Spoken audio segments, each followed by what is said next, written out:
You wish it was that simple.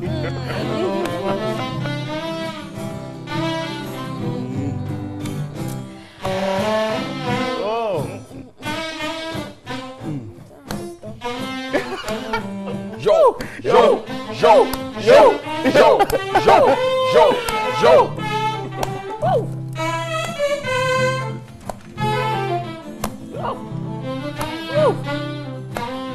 Well, good morning to you, Ghana, and that is beautiful music coming from Kwame Sex, and Johnny is here, DJ, giving us the turn. What instrument can you guys play? What instrument can you play? I can play the keyboard, I can play the guitar as well. But it was Johnny can actually play. I can play the tambourine and drum. Now do this. Akasawa, I'm good at Akasawa. You know, because tambourine. I was a quart master way back in school. I do the singing.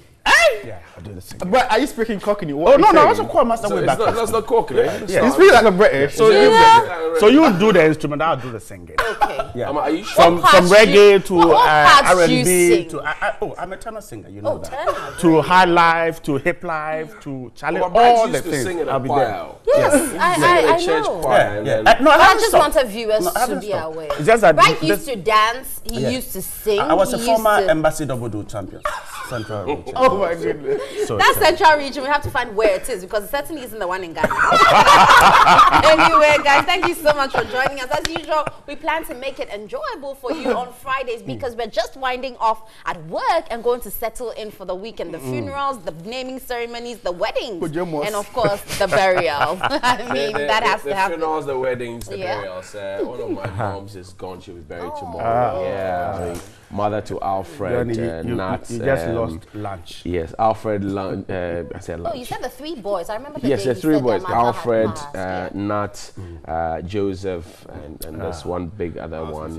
Right. Yes, their mother is gone. Very tomorrow. Winifred Alote. How old is she? She was just on the brink of 60. Just on the brink of 60. Okay. 60, just right on the brink of 60. 60 would have to do some mourning. Some mourning, yes. So our condolences to him. Just on our condolences. But I'm sure it's a life well lived. Yes, so yes. we're happy she's going to be with her mate. A very, very great life. Well now we have to think about ourselves because we're still struggling to live in this Ghana. That won't change. But we're adding more people and we want to share the same kind of That's why Papa Yancy said, "Someone if you assume, or that's him All right. And so the families that would have to find final resting places for their loved ones, we're with you in spirit. We know Fridays are the kind of days that you find every family that has a body to lay to rest, putting things together. So we're with all of you in spirit. Our condolences to you. Those of you who are burying those who are 70, 80, 90, we say we're celebrating their life with you. And we'll be there wherever you are. We'll be there and to mourn with you. So, right. I've just been wondering about this. What will make any musician want to charge, let's say, Bullet to perform at Ebony's tribute concert? I'm just wondering. I don't get you. Any musician? Yeah, they're charging. Some are charging to perform at the tribute concert. So who's charging who? I can't mention the musician, but they're paying Bullet to perform at the. Yeah, so they want to be paid to perform at the concert. They want to be paid money to come and show up. So for them, I'm just wondering why. If it's a tribute concert, and you know, I don't know, but it doesn't make sense to me. It doesn't at all. So when they also die, they will expect that people will be paid to come and perform. I don't. So where's our sense of belongingness, the communal spirit that we used to have as a people? Because she was part of your fraternity, so it would just be nice to give back to her, to make the funeral a nice one. It doesn't. I mean, because if they don't do a concert, I don't think it will take anything away from the funeral. So I'm asking all those musicians who lined up at the 1 week remembrance, okay, and gave all the speeches, some even calling people hypocrites and all of that. Where are they? But if they put them together, can we have a show? I think it's just a few who want to maybe take advantage of the situation. But I think Bullet and his team and the family can organize a tribute without those people. But on the other hand, if you see, let's say, sponsors coming in, I think it's cool. You see, if you're asking for few, I mean, I don't think the Bullet and his team themselves will say, oh, don't take this for fuel. Yeah. I mean, they'll be smart enough to do that. Story. But then for you to demand, come on. And then you see how absurd this is. My family, we had a funeral, and Fantis, after our funerals, on the Monday, we sit down, take a look at what we spent. Analysis. Yes, And so one of my uncles got up and said, how much profit did we make? And then my senior uncle got angry and said, why? Did we sell it? Okay, so, I mean, even if sponsors have come in, there's nothing like... You see, plus whatever it is, the funeral, I mean, people will come, you buy water for them and other expenses. But it's not profit. So that if even sponsors come on board, which is bright to say, you don't need to be asking. I mean, so what's your contribution to bid the person a final farewell? What's your contribution? But we'll have more here as George does the news. Then we'll come back and chit-chat again. Okay, so news is up next here on New Day.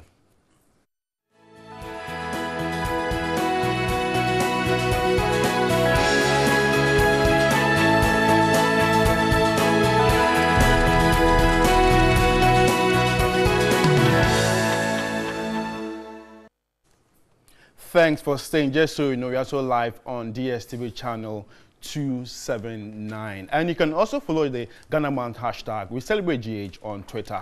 Onto our very first story. The PhD Chamber of Commerce and Industry of India and the Ghana Chamber of Commerce have signed a memorandum of understanding to promote the development of business opportunities between the two countries. And at a high-level Indo-Ghana business meeting in Delhi, India, the president of Ghana Chamber of Commerce, Dr. Nana Apieje Danko, also expressed confidence Ghana will be the ultimate beneficiary of the agreement.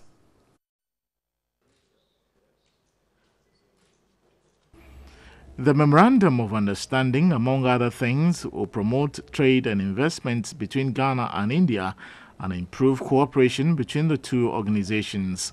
Both parties have agreed to assist in the organization of trade and market research missions, conferences, symposia, and other methods of trade and promotional activities in the two countries. They also agreed to create and maintain continuing exchange of information about economic development and other matters affecting business interest of members. We want to encourage a lot of investors to come to Ghana to partner with Ghanaians and do business in Ghana, so that we can create, first of all, employment for the teeming youth and especially the graduates who have completed school and have not gotten work to do. Secondly, also to support government to get more taxes to support all the developmental projects that the government is doing. It is expected that members will foster effective cooperation for improved business relations and render better services.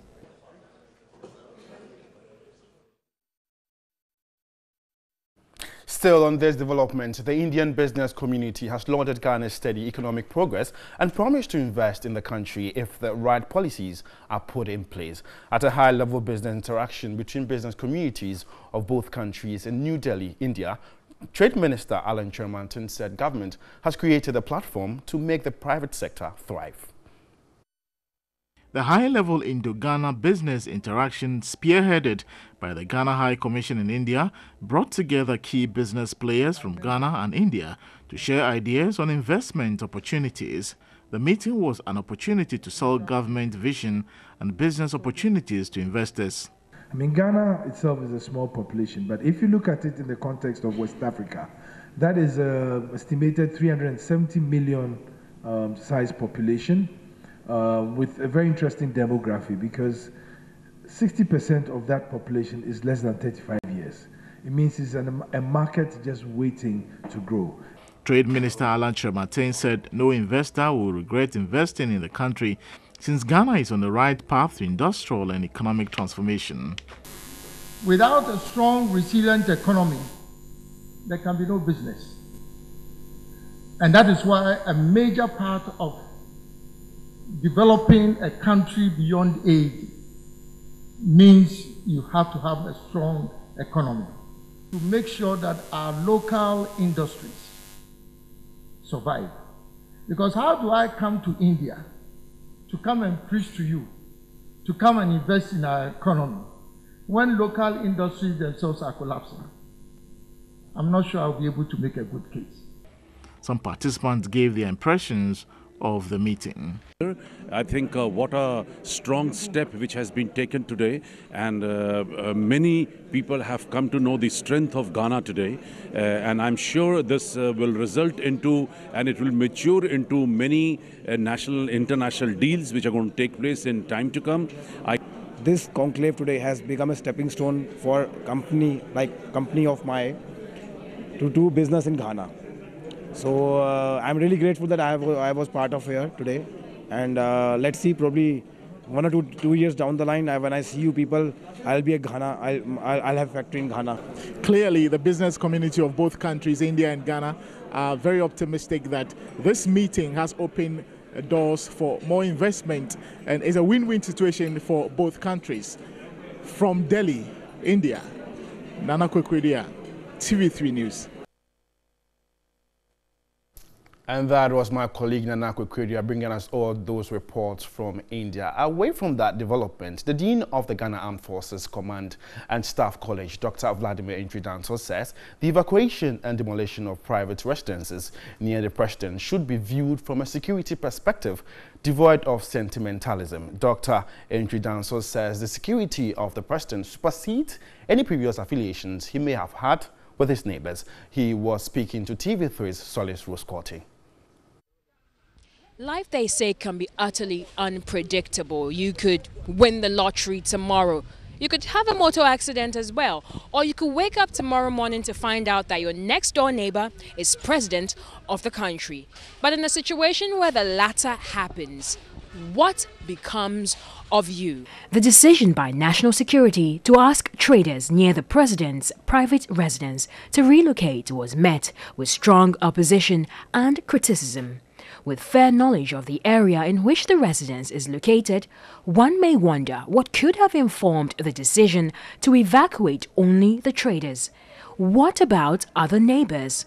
The question, why the exercise was necessary in the first place, still lingers on. The Dean of the Armed Forces Command and Staff College, Dr. Vladimir Danso, sought to break down some of the reasons for such security actions. The question is not the question of class. People hawking around in their daily chores and whatnot, and all that's the normal life. But things have changed, and therefore something must also change. You don't allow hawkers to be running around, especially in this 21st century, where terrorism is anything. And so people might exploit the innocence of those people who are trading already over there and are dirty and whatnot to do their own thing. I mean, clandestine activities. He maintains some security measures cannot be disclosed in thorough detail, and this might raise nagging questions which might sometimes never be answered. In security situations, every object is a positive tool and at the same time a negative tool. So it's not just moving people. You look at the security situations, what do you need in order to secure the president's security? He added that national security can mandatorily evacuate houses if intelligence dictates so. The delicateness of the whole thing stems from the fact that whether he's living in the place or not, there is a possibility that he comes from the place but will be living in the presidential palace until he is out of office. He comes back to his house. In that sense, if the people he was staying with earlier on had acquired their lands properly, they were living in the neighborhood. Government could still acquire that place compulsorily. Dr. Vladimir Danso, however, expressed reservations about the manner in which the whole exercise was executed, adding that there are more effective covert means that could have been adopted. So when we were all vying for whatever it is to become president, the security agencies need to know that any one of us could have been president. So as soon as things happen, we know what to do within the first year. And let it not be looked upon as if, oh, the president now is a president, so he has ordered. No, the security of this nation is not in the hands of the president. So what you're seeing right now is what could happen if you find yourself a neighbor of the president. The question, however, is could this have been handled a different way?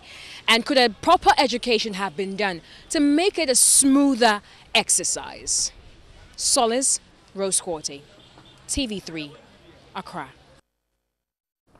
And now to the floor of Parliament, where members have bemoaned the upsurge in teenage pregnancy and advocating intense education to bring the situation under control. The legislators say parental control is waning, contributing to the increase in teenage pregnancy.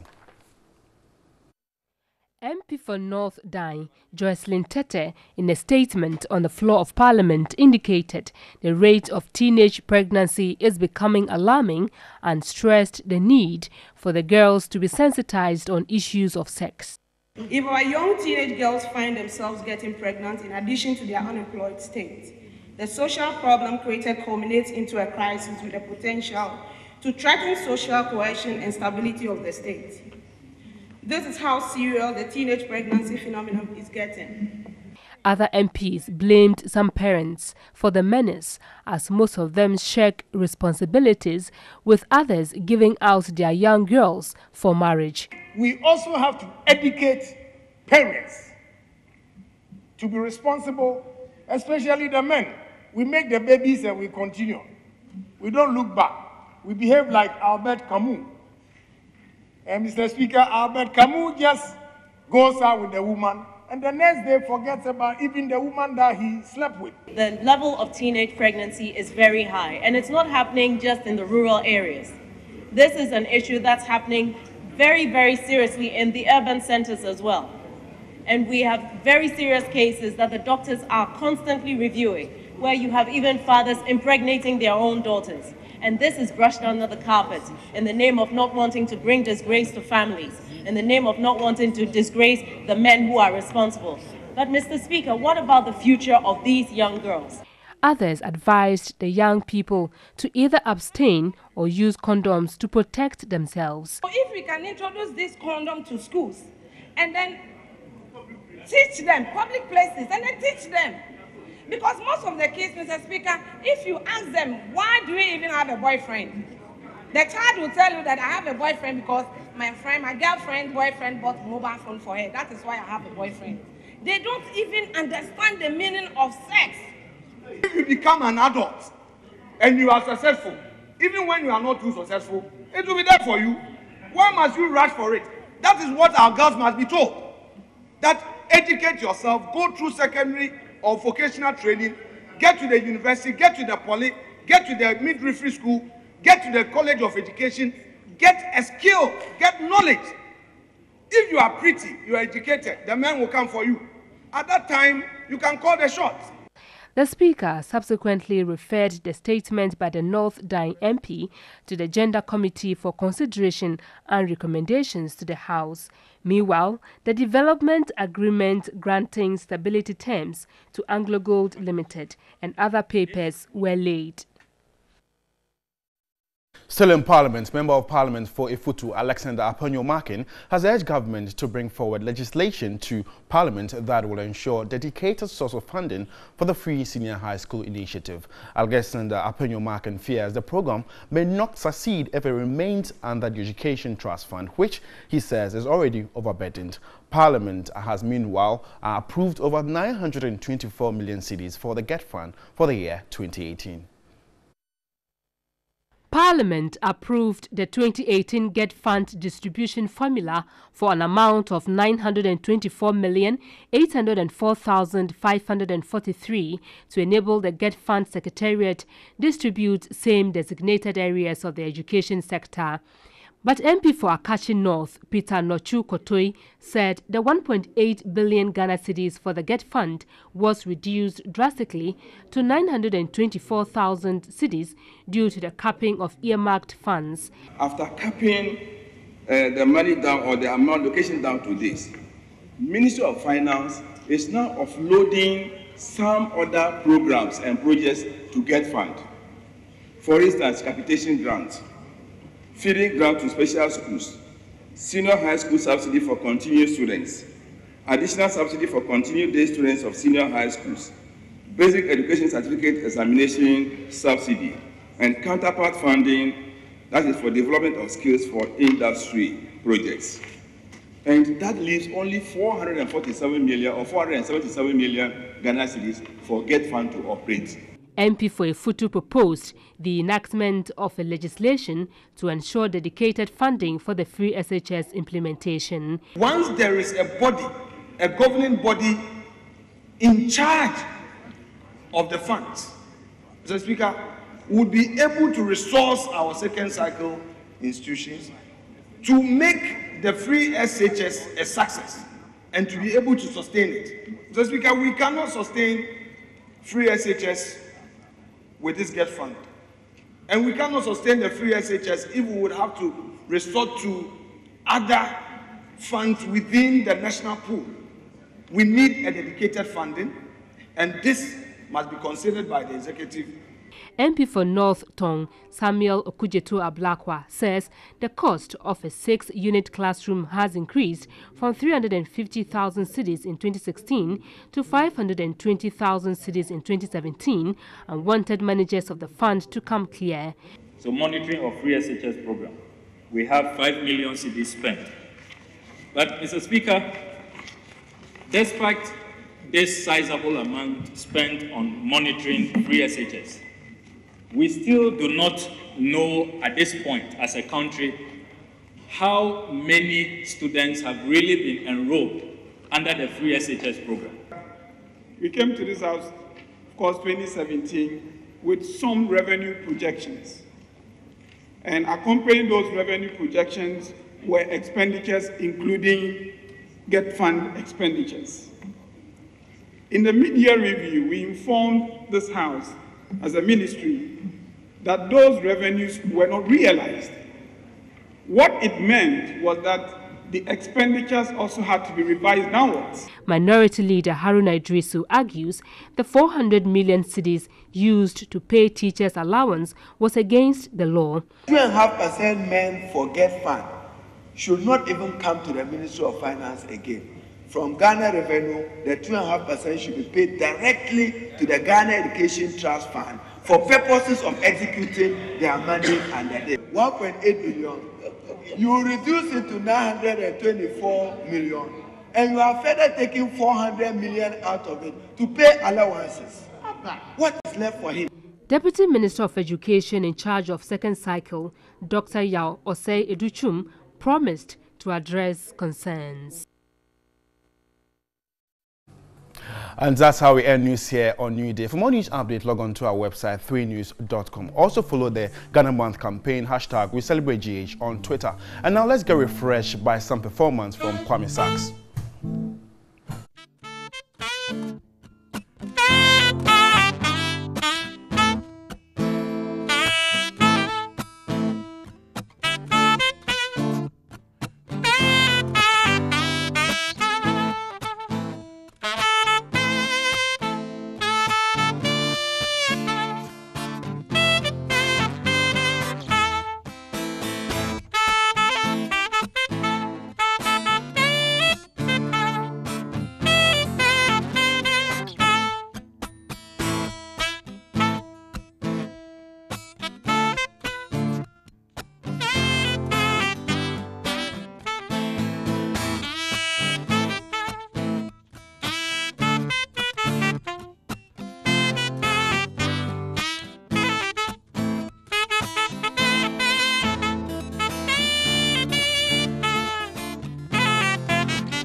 Charlie, thank you to Kwame Sachs there for giving us beautiful melodies this morning. Indeed,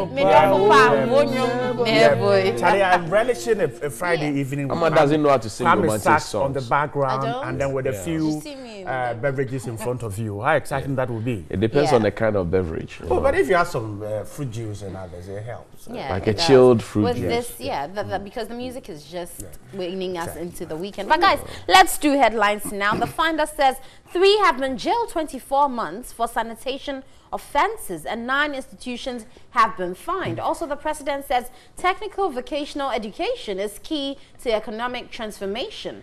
Also, increased contraceptive usage reduces fertility rate. That's coming from a survey. Then Ghana ADF signed $39 million loan to support agriculture. And then finally, government is working to attract funding for water supply. That's coming from Honorable Kofi Ada, Minister.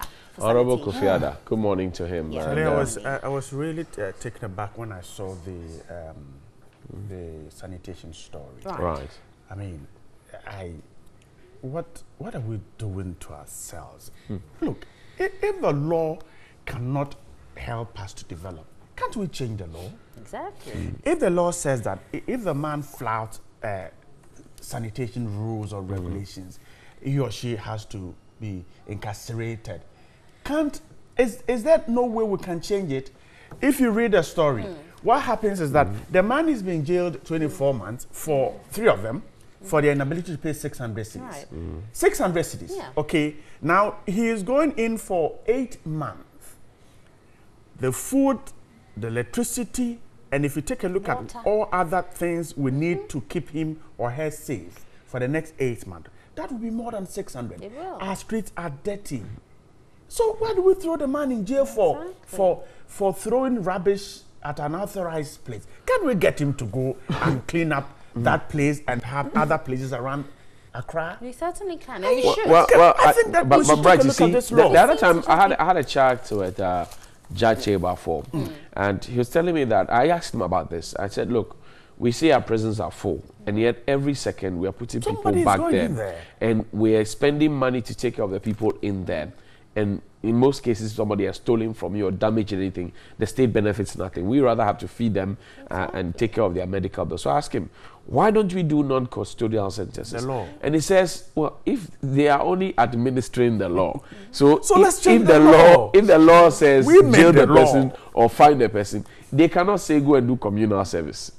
Johnny, you get the point. They always tell us that the judges who sit there the law is in the bosom of the law to reflect what they're thinking or what they feel is right. Yeah. Is that not what they keep telling us? I think that the look, law is changed, maybe they may be crippled, but I really understand. I think that Parliament to met out something like even 8 months, even the the number of months you decide someone to stay in jail for a particular offense. Again, we've spoken about this because you get people stealing something like a goat. He's going to serve 8 months. Someone kills a human being is probably going to also even serve similar, maybe 2 years. But then it doesn't tell. And the prisons are already congested. We keep talking about it. Last time we heard there was, I think it was in Sawon prison. Their sanitary sites were all full. They hadn't been drained in a while. All these issues are real. You're spending can you imagine what three people would do to the city of Accra if they have to clean for 8 months Accra for, let's say, 24 months? Right.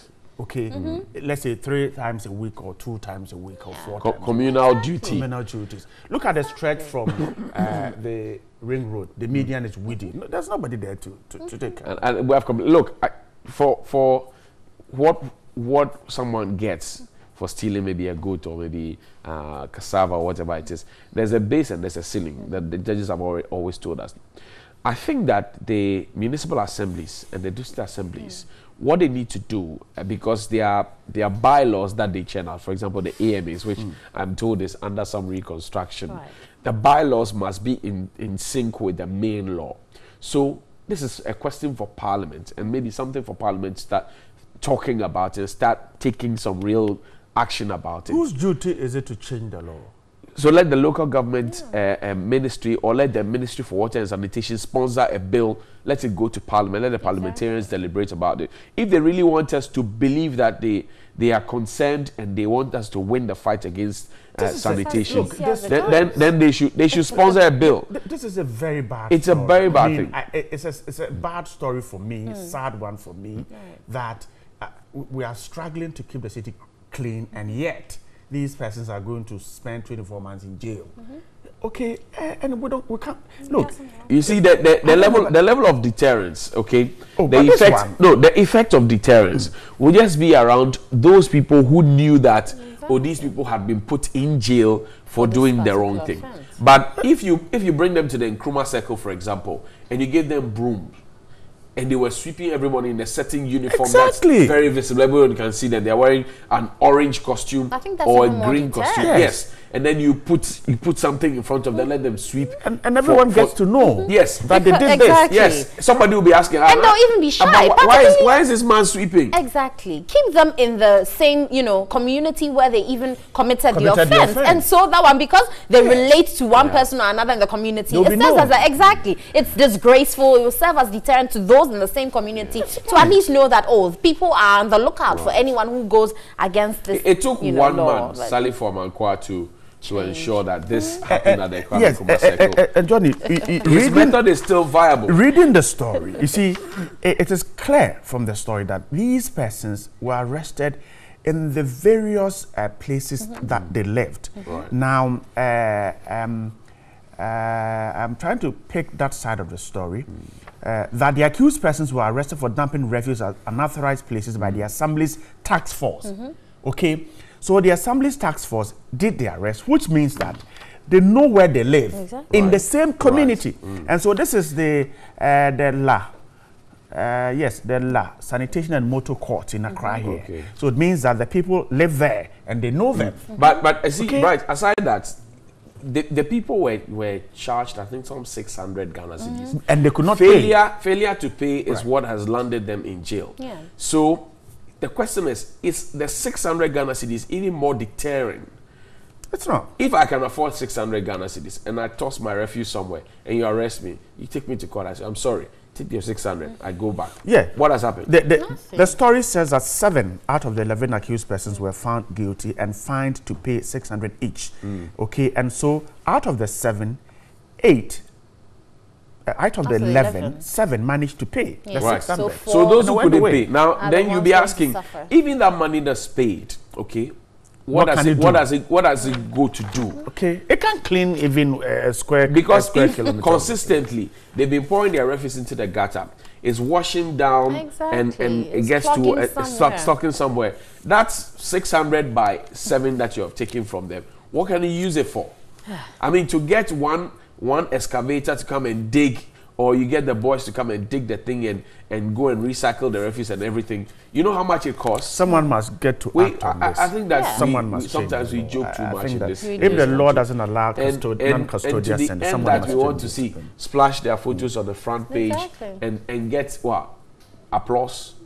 Anyway, but as we talk about increasing population, the survey does say increased contraceptive usage reduces fertility rate. Of course, we've known that. But my worry now is whether contraceptives are really... It is true. The more you use, your fertility rate... Advise us as doctor. Well, the more you use... Johnny, I don't think this needs advice, but we all know that the more you use contraception, you prevent the number of unwanted pregnancies. You even reduce the number of deliveries that you would have per person, per woman. And that's how fertility rate is calculated. Confirm this for me. You come to a matter, but does it have an after effect? Say those ladies who take morning pill maybe 3 times a week, depending on whatever sexual activity they're engaged in. How does that affect their makeup as women? Truthfully speaking, scientifically speaking, all these medications have been tailored to, you know, give you the best advantage over the disadvantages. Because every drug has side effects. I won't lie about that. But the dosage that has been calculated is safe enough to keep you in your normal state. Of course, you may have some side effects like bleeding. Some women say attribute weight loss to the contraceptive. But I still, you know, beg to differ. I think it's the fact that you're comfortable. You know there's nothing going to happen. Or in the sense that you're not going to get pregnant and then, you know, for 9 months be burdened with all these issues. And so the fact that you're free, you're having fun, you know, alone can make you put on weight, just like how everyone does when you have the peace of mind. And so those negative effects that we put on contraceptives, I think are not is really the frequency of taking, for example, the after pill or the morning pill, the frequency. Because I've heard a lot of people say things that, for example, when you take one, it can last for 6 months or maybe 3 months. Now somebody takes it nearly every time, maybe every week. Right. It depends on how it's made. The ones you're talking about are the hormonal ones. There are some that are pretty non-hormonal, but then, I mean, condoms are contraceptives, so let's not take away those things. So, there are some you don't take in, there are some you just insert, there are some you inject and all that. So there are various forms, but we just don't make it look as attractive as before, because before, I remember every time there were adverts on contraceptives, you want to know about it. It was so attractive. Everyone is wanting to find out, okay, what kind of contraceptive method can I use? But now we've shifted away from that, and I think the talk has to start. Back then, it focused on adolescent reproductive health and is a condom a contraceptive? It is. I mean, it's that one too reduces fertility rate. It does. Really? Yes. If it is a good condom, it is right. I mean, it is not expired. It has been made by a good company. It is supposed but you were on a point. That's quite scary. The contraceptives and the reduction of fertility rate and everything else. Yeah, because and you are speaking to population as well. Yes, of course, it reduces the population. I think we started off about 6.8, that's fertility rate. We've come to about 3.9, which is good because then the people who depend on every single individual then reduces and we live healthier, we take care of the children we bring into this world better. And ultimately, Ghana gains as a whole. We hope we gain as a whole. Now, parliamentarians are advising the young ladies. Let's get ready to run. But the Heritage is carrying a story that I am not too. I don't know what it means. But I use GTP for curtains. I don't know, but my head is aching. Why is it aching? Why is your head aching? You know, she's promoting Ghana. Yes, she is, but. It sounds something. Oh no, it doesn't. Oh, just because you can't probably afford that amount doesn't mean who can afford cannot use. If you get to know where I am coming from, tell us. So explain yourself. In my part of the world, where I come from, materials used for curtains are those that are not of good quality. So when someone says that I use what you're wearing for curtains, the person is downplaying the quality of the material. No, I don't think so. No, it's just not you thinking where I come from. So if you're wearing a fabric and the person says that, what you're wearing, I use it for curtains. Okay, no, you added the whole. You adding the whole makes it derogatory. I am telling you that where I come from. But where you come from, you said whole. Right. What you're wearing, I use. Where you come from, the chiefs have kente. They wear kente. That's regalia. But there's kente on your hinima right now. Wait. Does it downplay? No, wait. I am saying that.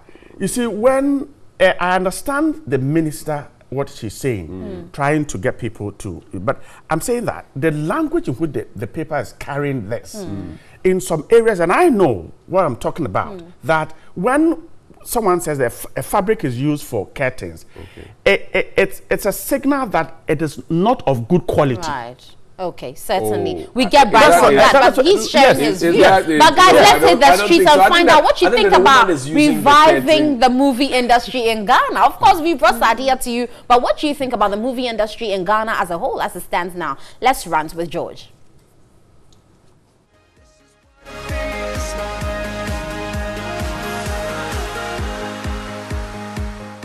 The Ghana Month campaign is still on. Wear Ghana, eat Ghana, know Ghana, and watch Ghana. Talking about watch Ghana, let's talk about the local movie industry. It's no secret that the fortunes of the Ghana movie industry is seeing a downturn, or has seen a downturn. And even the casual observer would have realized that, compared to the previous years, the zeal to watch a Ghanaian movie has reduced significantly. What are we not doing right? How well can we revive the industry? This is Daily Rant. Let's keep talking. Ghanaian movie dem me hwe biache. Because na say no concept na doso. Concept na doso. We say omo ya adema e serious. What I say, baby I was say ye di oba penny eye maame no. Na yakwakofa young girl. Be a paint nanim. Baby I say dey akokora eye no. Yakofa eye akokora dey paint. Aye nanim. Eno enye attractive.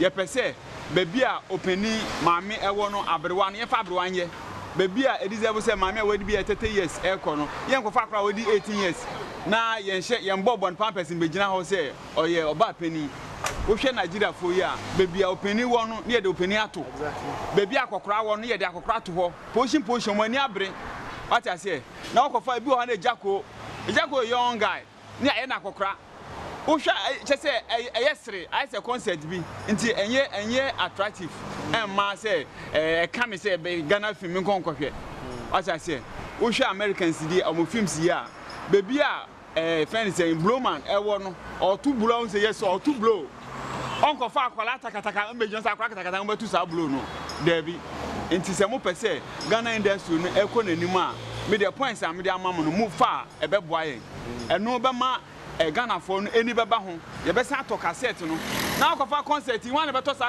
concert cassette as I say baby a ade anya sere kwa no da yesere okay as I say enti obi o hod man na ne wura ahokora no a ontumi nkotena ho ema onya awre chichire bia we nu ye ma awre chichire as I say abrofo no ti no munyi che no No, I could born, or could ball, or bonny same, a young stadium. No film ever made them. Now, me fairness man in India. Now, you say, useless. What I say, GTV, so be general say, a TV license fee. Ah, me, she industry is not ever for me. And the industry, no, a moment, your fairness and attractive. And a bus say, a TV license, na a betia. Now, concert your more radio news on the oh, me, I can't move yet. You say, anytime I buy you so behind, behind foreign films. Mr. Foreign film in your home. If you come from Casamera, but to have a tears here. Oh, Chassis actually be cry. There's some now can what tears into it, make Chassis actually. But the air bravo. What tears here, who did training? Who bet you to say Ghana movie industry, a good and a good. And then it's a coffin. Then I'll hear money about ah, sir. Be a son or Musili, ye from no artificial, no more fact correct people, no, and yet I didn't manage attractive. Come on, years of that is he. The time of Sonia, no beer, could even a time no Sonia, but a nay. No one is a beam. No one is a beam. You will come as a fool. And you will and come for no see the brofo and the Mother for the men who say, we make a can. Do I need you home? If you say, no, Omufan is a concert party, and don't know when you're quite yesterday. And he said, Louis and I say, wine, over Joya, Timbiano, and a young fair. Maybe say no, may not near no way, no question. Do maybe so. Me who say, Natitude, a bro near oil, so the marginal, and you know, my okay. I dare some price away. I am on the process. I am on the process. Oh, it is a old joke. No. Oh, Yamin when you say, will be a penny. No, feel no more. That's will be to be the gate mine. Gate Mike, and so the master. No, what me and what you said when the master in a cape. St. Louis a year. Oh, me, I know. Oh, yes, I didn't remember. We get mine into master a sorry spetino. I respect if you know, so be Obiano. Respect now you would Juma. And then the man say, boys, yeah, have for no, say get my small bakery. Or be a gate mine, nothing. Or be quick to become the Mamiska. Oh, yes, I know. I don't know what or may own the Ghana for more security for no money, papa. That's a okay. Oh, okay. Now we only say iguana. Oh, Ghana film industry there. To be frank, about form. Senior Inspector Bedia come your time, no. Inspector Bedia come be ye movie now. Say time no be so an ho pre. Say kono ko hwebi no. Say enti sa. Enti senior be ye man akoso no ye pese. Omo first kan shem. What I say? You say ye dinam na yinam. Exactly. Aha, you didn't name the Yinam. What year, a beboy. Okay, the thing is, Naminim says somewhere last year, no movie producers will come out some demonstration because 10 novella, no, Sa India movie near Abejo Majuano. But Miss Maka said, Muno Dena Muyama Muno, ye jam movie because movie and a fair. I never bet the best 10 novella, Nessa. In Tianle, if you moon chendana Muya, am I a giant 10 novella near share? Nina Yakano, say, Omonia serious. Say, artist, no, omunye serious. Position bia ye de beto say ye no, mo enimre. Say wo ye, un say wo ye business. As a businessman no, wo be say wo business be den, e be koso. Enti ye ma part bia, make sure say partner dey man, no pay ni ye. What I say, wo ye ni biara. Obia ye serious wa, massa, e be attractive to the people. Mo only said that be by Emeka Seki. They were yes so ye fun sa Indian movies. Yes we dey nkofo be fun abrochi sa. Oh, for sure. Ebeba kwa na mkwan so eno an no marketing kiti na ya bobo so no. Say ekurasi na ye ko art film na ye make sure say ye ekurasi tu. What I say? Ye mbegina nkan. Enkan kwa debi. Na ye ma ya mamre no. Yes, even kwa more no kwa na ya ati no nkurasi na ebi nya mamre no more. Ye nya mamre no more. Eno kwa no be ma obi owo India. Ehun say, "Eh, Ghana say ni na oho." Obaba be hwe. onya bape obehwe film ni bi okọ beto akọ yi what I say ye ma ya mamre no enye mo na be seven doors be seven doors do je say film no wa anye be yi a winya power oh that's what we say bia everyday life am there e kan ho no mu yi okay be dey say it me nka say be dey say o ha be yo be say obi me fa say obi kum obi a okunu no so gonya power aba on so aba be so di pero so be kunu enye no ma e hunu sa no ewo e life oh senega enso di Ghana bi mo chichi excuse me to so MP omukunu yi e go so ko wu ya onya power no e go so aba wa okunu me no so aba so be yobi eno enye yindi o so fa kwa fu so a ombeye amasaje no aye no ma na ehwa etuma ye fe minimum so ko be say Nigeria you be say nolly fan as is fan be or why be producer some movie at least ometimi e de mo sa ko jis kan bi but ha Ghana I say the way mo tue scan enye because obi ti say ma titi we carry titi a taxi driver be ma ni onish capre because me can say me no me share movies but and then they cut a titi in caso japade say na mo on timi caso bibi say nta think say eno so kan say sika no so kan na ma nkofo na de mo film movie ni mo tia na nye because titi ya okwan na say mo ati film a chepa papa and also serious I like that man very well what I say I am an foka otikaswa so na papa you ka chance of any dama and then be say me so me we school me university am e be attract say me kon koye ni there be and a business no so akoye say baby aska won e ho na man for e den e bowura ho enti say industry ne ba form a na ye say ye ni future what I say but industry ni gina so a e be attracting nkofo amom aba that my salad e bobo ye ko semi finance na de no na Ghana e de enti san say industry ye yi film so ma film no e den aye da Ghana be de obi abe making sure so kohwe bi. Today's discussion has been on how well to revive Ghana's dwindling movie industry. What can be done to put it at that level it ought to be? Let's know your thoughts on this. Log on to our social media platforms. On Facebook as News on TV3 and on Twitter as our News TV3. We came to you from Circle here at Accra. Thanks for watching. And the Ghana Month is still on. Wear Ghana, eat Ghana, know Ghana, and watch Ghana. Thanks for watching. This is what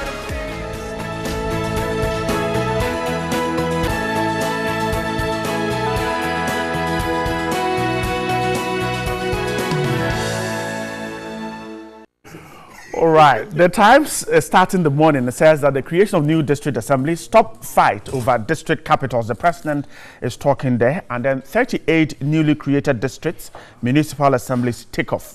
The photograph of the minister here. Daily Guide says Opuni took 25,000 to award contract. The statesman says strong systems needed for deepening democracy. And Ghana Palava says Opuni being politically persecuted but will come out stronger. And corruption ravages Akufo-Addo government. The Daily Graphic has this story. Saglemi housing project, 1,500 units unoccupied. A drone shot of the structures here, a photograph of the Minister of Works and Housing. And Independent says, stop politicizing corruption cases. Justice Emil short talking there. Those are some of the papers I have here. My guest do the talking this morning, the National Nasra Coordinator of the NPP, who is moving on to the perhaps a higher position. Kamaldeen is here. Good morning. Good morning. How's the campaign going? Well, not too bad. We're just on, trying our best, and we're concerning ourselves with the work of the party by making sure that the reorganization is seen. I mean, you would recall that not too long ago we had the polling station done, we had the electoral area done, and we had the constituencies also done. Not all of them though, but then a chunk portion of the constituency has also been done. And now we are moving to the regional election. Yesterday, my acting general secretary had cause to call a press conference to outline the regulations that indeed will guide, these elections come April 21st to 24th. We're going to have our regional elections as well. So basically, the reorganization of our party is on, and I would admonish each and every patriot when I say patriot, supporter of MPP, those who sympathize with us, those who are with us, to ensure that we have a very smooth sail in terms of the reorganization, so that at the end of the day, we're going to have a very unified party to keep the NDC in opposition forever. And you're going for the National Youth Organization? Yes, I am contesting. I have the intention of contesting should nominations be open for the National Youth Organizer position. And no doubt about it, we are already trying to make sure that we lace our boot towards the hard job ahead of us. I'm grateful. Kamal Dean, the National National Coordinator, contesting for or having the intention to go for the National Youth Organizer position. I also have the chairman of the Greater Accra NDC, Ni Adekoka. He's been missing for some time. I'm sure you've missed his face. He's here this morning. Good morning. Good morning. And your party unity work is going on smoothly? Very much so. Let me say good morning to your viewers. And like you said, I've been missing action. Yes, you have been missing. But it's up to TV3 to invite us to come. We can't walk into the studio. Okay, all right. So good morning to everyone, and nice being here. This is home to us. And to say a very good morning to my very good friend here. It's a long while. Yeah, it's very good friend, and yourself. I was wondering if the opposition hasn't taken you into hibernation. All right. And he said he's going for her. I wish him all the best of it. He's a fine gentleman, and he's been working very hard. I thought by now that we made a minister for Nasara Affairs. Unfortunately, we have nothing like minister for Nasara Affairs. We'll see what the president will do. All right. Is it the interesting part? You know, they started with something in their party called the Zongo Caucus. Apparently, they never even thought of ensuring that it becomes a major structure in their party by making it part of their constitution. Now, we, of course, even started the Nasara in 1998 before they got the Zongo Caucus. They waited until we got Nasara part of our constitution. We got Nasara being, if you like, well instituted. Then they went to Kumasi and they said, look, let's do copy work as usual. Let's get these people are moving. Meanwhile, they claim the Zongos are for them. All right. I'm grateful. The man asking for your vote for the National Youth. Let's start with the Daily Graphic and the Ghanaian Times this morning. 38 new assemblies inaugurated. The Times says that creation of new district assemblies, top fight over district capitals. Briefly, the Daily Graphic says that newly elevated municipal and newly created district assemblies were yesterday inaugurated, with a call on them to serve and develop their respective areas as the country moves to elect MMDCs. The 38 newly inaugurated assemblies bring the number of assemblies to 254. From that's 216. In a speech read on his behalf by the minister who performed the inaugural ceremonies, the president charged officials of the assemblies to serve and develop their communities. The president is again charging those who have disagreement over the siting of district capitals to stop the fight. Come on, let me begin with you. In deepening democracy, bringing development to our local areas, we are expanding our assemblies. How well is it going to ensure that indeed development gets to the person, the cottage, the hamlet, the rural communities? Well, I think taking the 1992 Constitution into consideration, clearly local governance or local government, or if you like, processes leading to creation of local authorities and ensuring good local governance is seen and is given a serious hype in our constitution. Going by that and running to your question as to whether or not creating more municipal assemblies, metropolitan assemblies and district assemblies would help get development move to the grassroots or get to the bottom of where the people actually are. I would say yes. It's true that when you have a very large area, okay, with several communities therein, okay, sometimes with myriads of cultures, different culture and all that, I mean, it's very difficult, okay, reaching out to all because of these differences and all that. Now, if clearly demarcation is given, okay, and then of course an authority is given to that area to have a fair share or each share of the national cake and ensure that development is given a facelift in that area, I think it could not have just been apt. It's just an excellent move for us. That is why the framers of the Constitution of Ghana put into consideration the creation of such districts at a point in time to ensure that administration is smooth for all of us. So for me, I'm for this. It's not the first time a government of the day is pushing or has actually come out with this increment of our districts and all that. I mean, under Professor Mills, we saw it and all that, and then I believe that under the previous governments, under President Kufuor, we saw it, and it came. The point is, it is important we ensure that the man, the commoner who is at the bottom of, if you like, our affairs, is going to benefit from the national cake.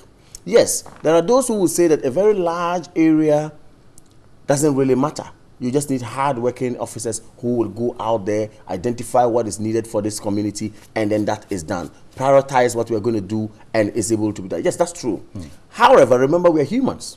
And remember, like I said, various cultures sometimes form a particular area, which is a local authority area. Therefore, we need to have them feel a sense of belonging, okay, at any given time within our administrative setup. I'm sure that is what also informs, I mean, that's what informs it. So I have no doubt that development will get to the It will get there, but sometimes these districts are created and they are left on their own, some without offices, some virtually with nothing, and they will need to struggle from there. Does it then justify why we should break down the numbers? I mean, that's sad. That's very sad. I mean, if we have as a reason, okay, creation of district, and we have as a reason to ensure development. Okay, and you refuse or you do not give the tools that would ensure that to the person you have created district for, what have you done? You've done nothing. I think, yes, it's difficult to have resources as a nation, right? Because we really have to rely on our taxes and then other sources of revenue, which of course is not so much.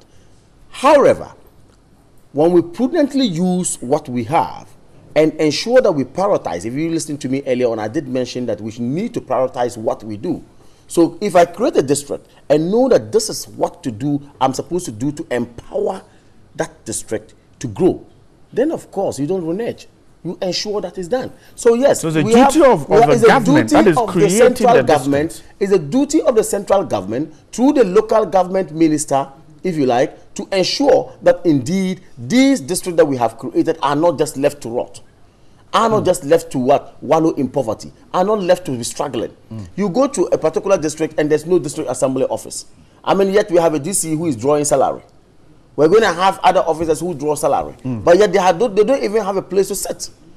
You see, I think all this ought to be taken into consideration. But remember, I don't know how official that is. I just heard that our population is also growing from 27 million or 26 million now to almost 30 million. Yeah, it's official. I read the story. It's official. Very good. Now, if it's about 30 million or so, it then tells that the numbers that we have in Ghana continue to increase. Okay. Now, if our number is increasing, we need to ensure that administrative-wise, we demarcate ourselves so well so that at least we can focus on a particular area with development, where development will be coming and all that. So clearly, government has a role to play to ensure that resources get to these areas so that we will not just have on our books, districts has been created. No, that should not happen. I'm grateful. I can tell you for a fact that in the Upper West region, Wa East, a district that is about 14 years plus, just in 3 months' time, 2017, a whole district, all the officers were working from the regional capital. A journey of about 4 hours to the district capital. There were no offices in the Funsi, which is the capital, so they were working from Wa. Now, if you read the Daily Graphic story, a new district, Ablekuma North, the assembly is saying that they are now looking to secure office accommodation, but until then, it would occupy the sub-metro office under the AMA at Takuman. Now, so already before the baby begins to grow, he has so much difficulty. How do we then deal with it? With to have the resources or go ahead and struggle through? Right. The question is there a need for the districts to be created in the first instance? Sometimes these things are created based on political motivations, gerrymandering. The government comes to power and says, look, if you're able to create districts in our strongholds, we'll be able to annex the constituency over a long period of time. Okay, so district results in creation of constituencies. Exactly. You understand? So you have a situation where you create a district. The district might not even have any resources. Because if you are creating a district, what are the resources in that district that they can tap on? How many housing units have they got in the area that they can even go and collect rates? You see, the problem with us in this country is exactly what you are saying. When we do things, we don't seriously get everybody involved, seek the opinion of others. But for political expediency, we decide that, come on, let's go. This is what has happened. Most of the district data, if you go through religiously and look at the setup of the district, you could see political gerrymandering in it. They were not created based on the on the numbers. No. Once the numbers. Look, I mean, if I knew you were going to, I would have brought you a table that we have done that indicates the composition of the district that has taken place, and you could see how it is tuned in a certain direction. But notwithstanding that, the important is that, having done that, are we in a position to ensure that, like you are saying, Ablekuma North, yes, happens to be municipal happens to be in the they don't have an office now. They will have to sit in an office belonging to AMA until exactly they acquire an office. Exactly. And apart from what are the resources in Ablekuma North that can be tapped into to ensure that this municipality grows beyond whatever we want it to be. So it is very true. As we sit here now, there are certain districts that have been created that are finding it difficult to be able to generate what we call internal generated funds. They are finding it very, very difficult because the place is sparsely populated. They have no resources. They've got nothing. So they have to depend on government intervention. And government intervention takes a long time to come. So when you go, projects that they are undertaking are all casted all over the place, uncompleted. It's happening our time. And I'm sure by the time this thing takes shape, 4 years' time or 5, when you go and interrogate the situation, you realize that the same problem. But notwithstanding that, it is important that we also decentralize. It is important that we do that, because it inures the benefit of the people within that locality. Even if we don't have the resources? No, we should do that, taking into consideration that we'll make resources available. But if you do that without providing resources, then you've done nothing. But I'm saying that decentralization is a good idea. Professor Ahoy, he was a gentleman who started, and when you are talking about decentralization, he's an expert. And so before you embark on this kind of action, you must ensure that you have put in place the relevant resources, the relevant structures, but so how can you go and inaugurate an assembly like Ablekuma North? And there was, you haven't even found the office before. That tells you the mindset of some of the things that we do. It's a great idea, good idea, but the implementation, how do you go about to ensure that it becomes something that everybody will buy into it? That is what we should be looking at. Well, right. Chairman talks about gerrymandering. Is it not the case? Is it? Yes. I won't entirely rule out what he said. Political motives. But it is not entirely the case. He ended up, I'm happy when he ended up by saying that, look, decentralization is an important element of our governance, and for that matter, we should hold it in high esteem. That I agree with him. Now, yes, indeed, if you are talking about political motives and talking about gerrymandering, now question is, the last time you created districts and constituencies, did you take into consideration gerrymandering? Did you do that? You accuse us of even doing that. Oh, so you did it? I'm saying the point is, did you do it? I have said that. You did create constituencies and districts, and I'm asking whether or not gerrymandering was part of it. Did you do it? I have said that one of the motivation of sometimes is political gerrymandering. So fine. Yes. So you are telling me, you're sitting on the set and telling me that decentralization is important. We should look at our population, look at our growth, and then decentralize and ensure that we do. I agree with you. Now, you try to turn the entire thing by saying that even if you look at what we have done today, it smacks of some gerrymandering and it smacks of some political motive. And that if you knew we were going to discuss this, you would have brought a list showing how that has been done. Then I ask a simple question. It's not the first time the Nana Akufo-Addo government is, this is the first time Nana Akufo-Addo government is doing this. However, it's not the first time our governments in this country have actually embarked on demarcation to ensure that we create districts. No. But you see, if we start tainting it with this narrative, that there's gerrymandering, there is this, you side the people who are watching us, who, of course, hitherto would have given some full support to this creation and ensure that the internally generated funds that you are worried about is achieved, will relax. You get them relaxed. Oh, the politician is doing it because he wants to suggest that isn't the case. What he's saying isn't the case? Why? When they created the districts, okay, and if he talks about gerrymandering, and indeed there was gerrymandering according to him. Now, if there was gerrymandering, did Ghanaians retain them in power after 2016 election? Why set up a district if you don't have offices? Look, you see that it's a process. It's a process. After the demarcation, you've named a district, you've inaugurated a district. Indeed, resources ought to move from the local government ministry to put up. But when you tell me that, look, after demarcation, build an office, do everything, put the resources there before you even inaugurate it. Yes, it would have been good, but trust me, how are we evolving as an independent nation? Ghana didn't start this way. Not at all. You won't tell me that the ministries that we have today was like that long ago when we had independence. That's what you're going to tell me. So in our quest to evolve, we need to ensure that we bite the bullet. Let's challenge ourselves. Create a district. Ablekuma North, in perspective, you've given an example. Sub-metro office is there to make do with. You are in there. You are supposed to ensure that your area that has been demarcated, are there markets? How are we going to generate? You have planning officers to help you.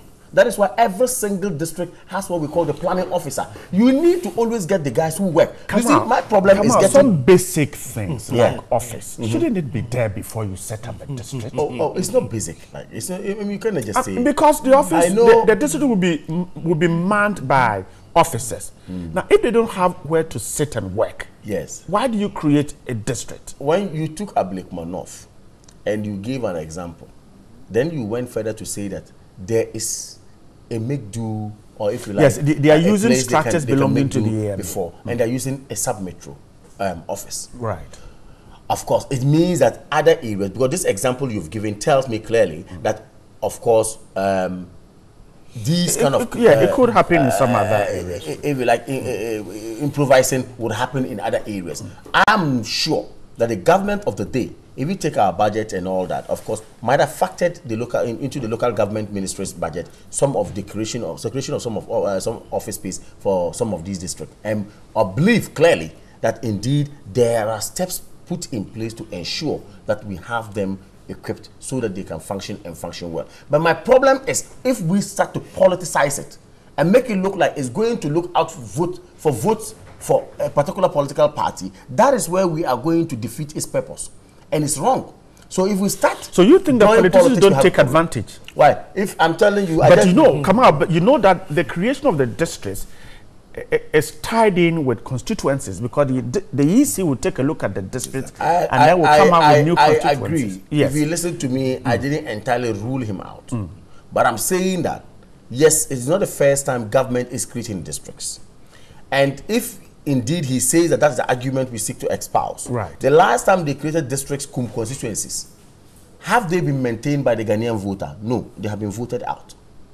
You understand? So the benefit might be quite, very little. Because we are dealing with the discerning political minds benefit, now. that's what you're Absolutely. saying. Okay. We are dealing with discerning minds now who constitute the voter population of this country. Now, if you created districts and then constituencies and you lost an election, then you took part, and of course you are arguing that there should be some amount of, or there could be some amount of gerrymandering. okay, if the remainder happened today, yesterday it also happened, but yet you are voted out. So it's immaterial. However, let's see the importance of decentralization and raise cogent issues like you've raised.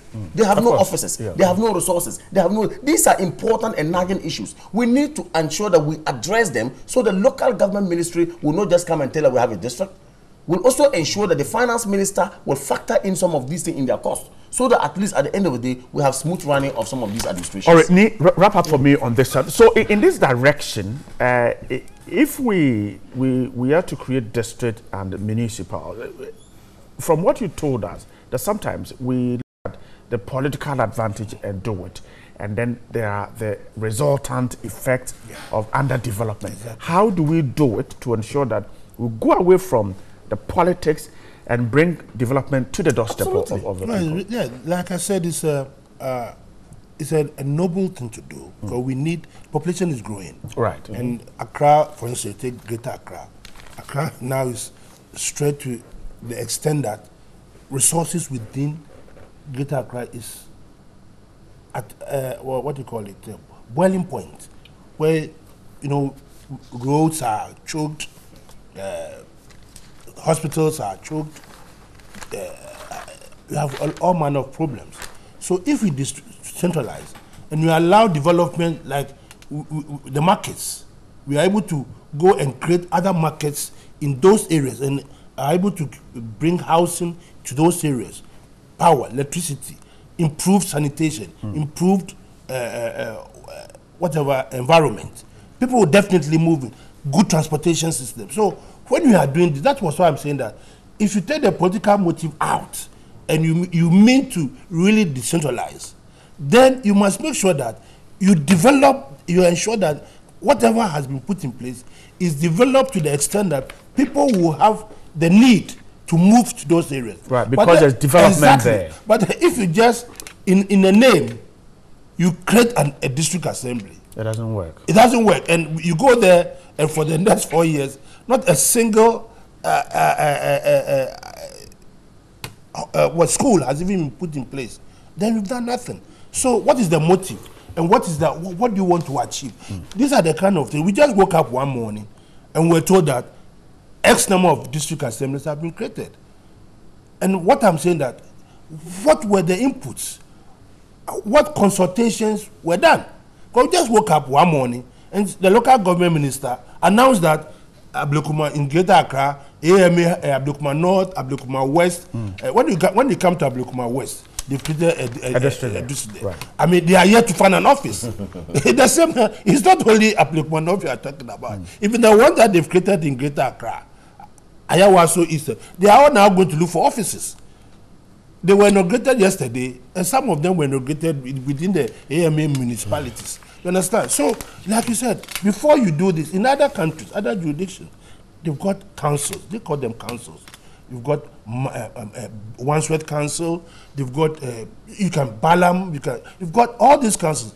But you can see that they are properly structured. The structures are there. They are there. Before they start recruiting. You are talking about Ablekuma North sub-metro. That place is a very small place. Now, we are talking about having created a district. You know the people that, district chief executive, you are going to have you have presiding members. Look, you have a whole... It doesn't just work like that. It's not like... I'm coming. It doesn't just work like that. Are you going to cramp all of them in that office? No. Because currently that office... Oh, please. Okay, no problem. I'm having stopped. No, I'm quiet. No, but you know I'm quiet. I'm not even saying anything. I've said nothing. No, but you haven't stopped. I'm not... That's fine. I've not said anything. And I'm not equally criticizing. I've not said anything. I'm saying that now, that office that you are talking about currently is occupied by human beings. Right. Are you going to share the same desk with them? Let's be serious. You know, because I know the district. It's not a huge building. Yeah. You know, it's on 4x4. You know, so are they going to cramp everybody inside? No. We should be serious and up and doing. It is a noble idea. I'm not saying it's not a noble idea. We need to do it, but then before we do these things, we must have sat down, have a lot of consultations, decide that this is where we are going to put the office. Now, I'm sure, I don't know, but I'm sure for Ablokumano, for instance, they are not going to sit down and look for somebody's house to rent. They are not going to put up their own edifice. They are going to rent. And comes with another cost. Right. And here we'll get up and start claiming that somebody has caused financial loss to the nation. You know, because they haven't got any structure in place. So they have to go and rent. They have, you know, so please, let's put politics aside. And when we are doing this for this country, we should first and foremost think about what is called the nation state, Ghana. And when we should do this devoid of any political connotation. But when the political connotation comes in, we blind our eyes and say, "Go, let's go ahead and do it." Perhaps you are right. The benefit might not be, might not inure to your benefit eventually. But that's not what I'm talking about. What I'm talking about is that the reality is whether we are doing the thing rightly, so that we don't just throw away money and we just don't come back 3, 4, 5 years time. Just you said about Upper East, the Upper East, where people have to travel 4 hours or so before going to the whole district. So by now, so when you go there, that district is. There's no a single road that is tarred in Wa East.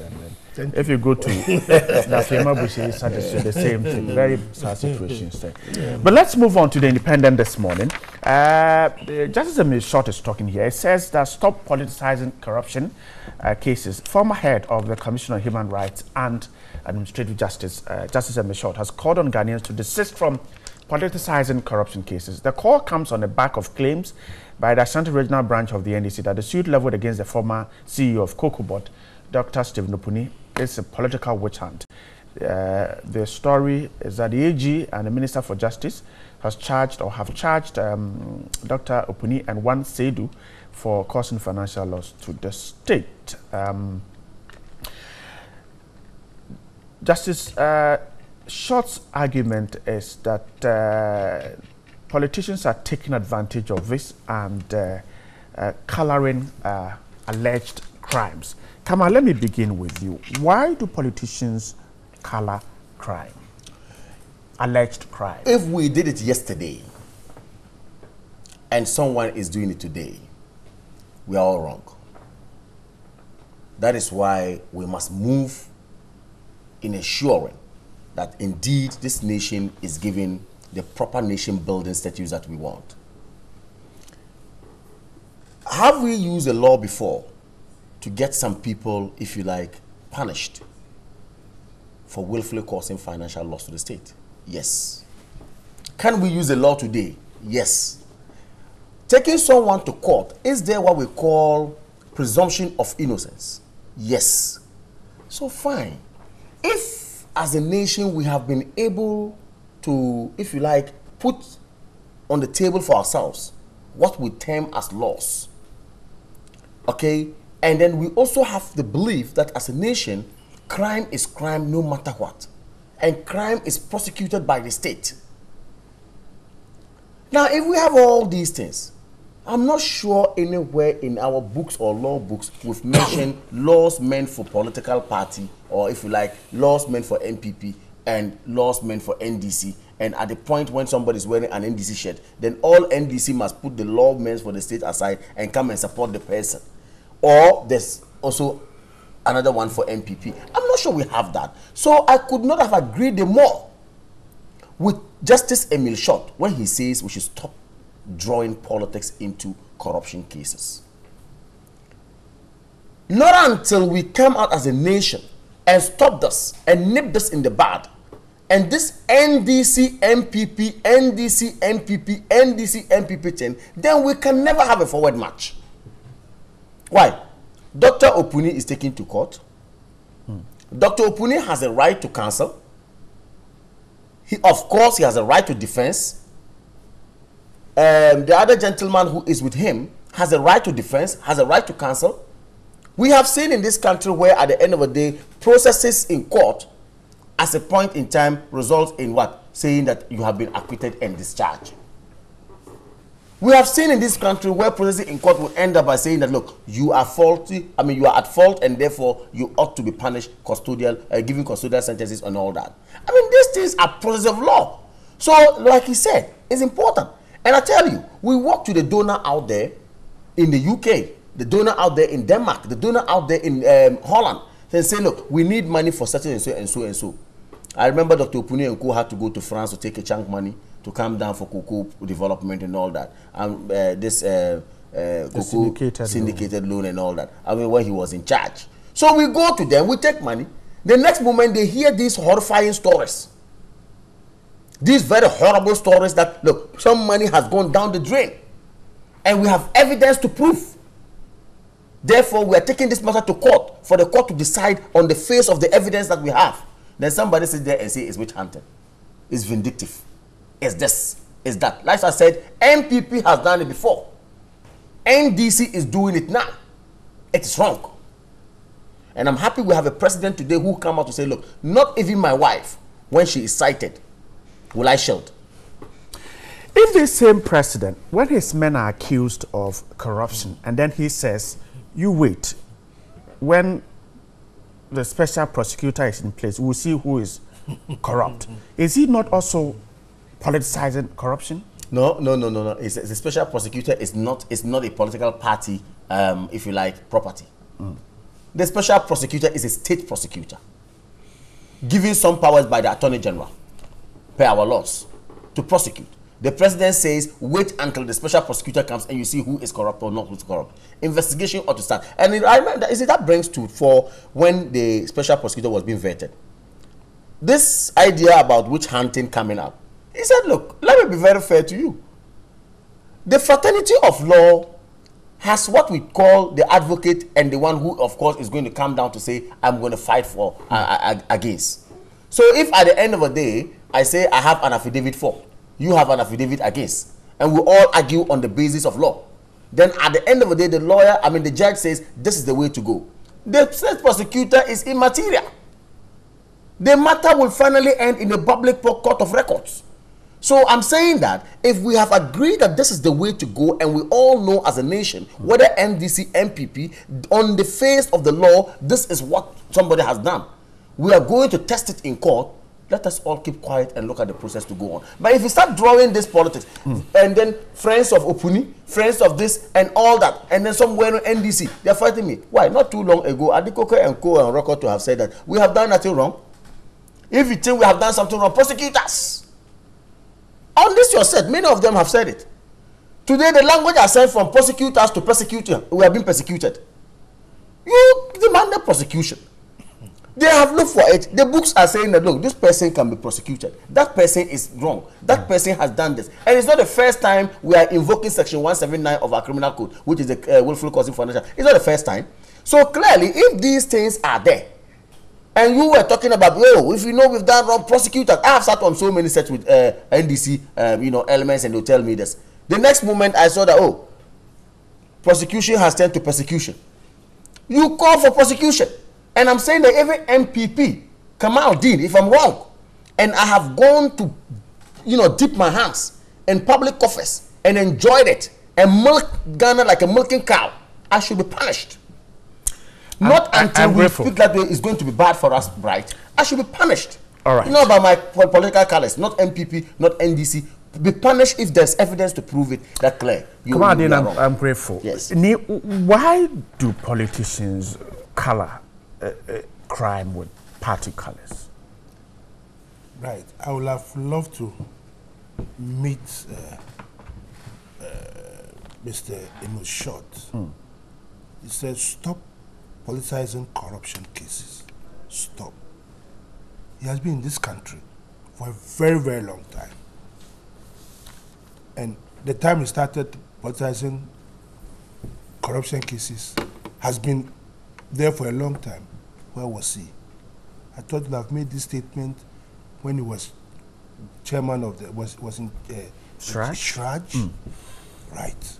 You see, sometimes when I hear people who have been in position of authority for a long time, having seen all these things, and today they've started talking about, I ask myself, where were they?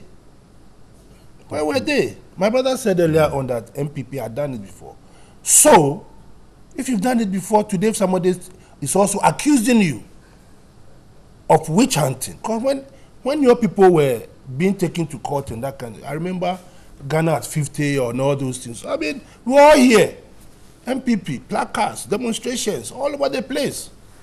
That was political. Today, you see, this is what we call hypocrisy in this our body politic in this country. We are all hypocrites. When you are on the other side, oh, it's good. When you're on the other side, it's bad. And that is what has brought us where you agree with you I would agree with you. It's the hypocrisy that we don't talk about. That we need to talk about as a nation. That we should all stop being hypocrites. So now you can't come and tell me that NDC should sit down and say you are not witch-hunting. When the president himself made the statement, like you said, that wait, I'll put a special prosecutor in place and we'll see which party or which government is corrupt. Immediately the president has politicized the whole situation. Bingo. He has politicized it, whether I like it or not. So now the NDC people will lace our boots and also start whatever we want to do to ensure that people too, we are saying they are not corrupt. They've not. You see, but it's very important that going forward we stop even sooner or later if we are not careful. The air that we breathe. Tomorrow when I see come on, the air you breathe, is it MPP air or NDC air? You see, if it is NDC, bring it. You understand? You understand? Yeah. That is why we've got into for him to make this state stop, for him to put this word there, stop. It means that is how we are, and we cannot stop today. You cannot ask us to stop because it's now gone into our blood. It's in our system. You understand? Is it not? Even before you go on, perhaps is this the idea of corruption being politicized? Is it not being enhanced because political parties in government are unable to virtually take their own to court when cases of alleged corruption are made against them? Is that not why we seem to be politicizing it? No. In our time, when evidence, when we took a JIDA case to court, we took National Service, we took the matter to court, I'm sure it's still in court. When you have committed a crime, when you have you've dipped your hands in state resources, and you are caught, you must be dealt with. Nobody is run away from that. Nobody. That one is non-negotiable. But in the case of Dr. Openi, for instance, there was so much the opposition kept saying, and yet there was no investigations into what he was doing in office. Well, probably at that time, government felt that maybe some of them are hearsays and near-says and those kind of things, right? So this government have come. And they are saying that they found some fertilizer transaction having gone wrong. And so you have his day in court because I don't think as a chief executive, you will single-handedly sit down. When you have a board, when you have all those apparatus in place, you will single-handedly sit down and offer. If that is what he did, then he has to go and answer for it. That right. I have no problem with that. So that is why we say beyond reasonable doubt. Maybe the documents that he has got in his possession will tell you that at a board meeting, the whole board members agreed or whatever it is. If he did it single-handedly, by what authority did he have to? So he has to ask his day is come. What we are talking about is when we politicians, right, stand on platforms and say that when I come to power, I'm going to do this, I'm going to prosecute this, I'm going to do that. Immediately it's politics. Immediately. So what if you have got good intentions? Politics will be read into it. You understand? So now here we are in this government, we have cases of so-called allegations and the president himself has stood on the platform and said, as far as he's concerned, he has cleared his people. So you ask the question, why doesn't government prosecute its members? And there's a typical example here. What the president my people, whatever you said. So if our time, the president also said that allegations you are making, I've cleared the people. Here we are back to square one. The president says that all the allegations that have been made against Boss, against the Minister for Energy, Safwaje, all those things, the president said, after thorough investigation of which he had done, he feels that they are clean. So, which means he's not prepared. So, if my good brother here tells me the president is going to prosecute his wife, come on. I think it will be. You doubt the wife will drink poison before she's even prosecuted. We shouldn't go there. We shouldn't make statement that we cannot hold ourselves to it, because currently we have a situation where the president has cleared all his members all his members who have been accused of, and then another 10 years will come, another government, and that we will term that as witch hunting. Because that government has cleared. So when you come here, you start looking at, you are looking for witches, which you want to hunt.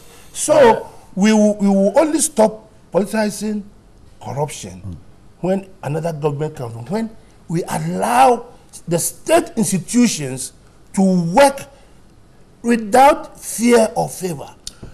Without politicizing the work they do. Exactly. So people who go there are doing, look, FBI, or let's take the FBI in the United States. Only yesterday, the special counsel has requested for the sitting president to submit certain documents of his company. Yeah. Can that be done in Ghana here? No. It shows you that it's $1 million. Exactly. It shows you that in those jurisdictions, when there's I'll come to you very soon. When Kamara is always impatient, when he's speaking, we relax. Look, give him a piece of paper and pen. Give him a piece of paper and pen, and let him note these things down. I'm not kicking you. I'm just saying you should stop me from talking. No, you should stop me.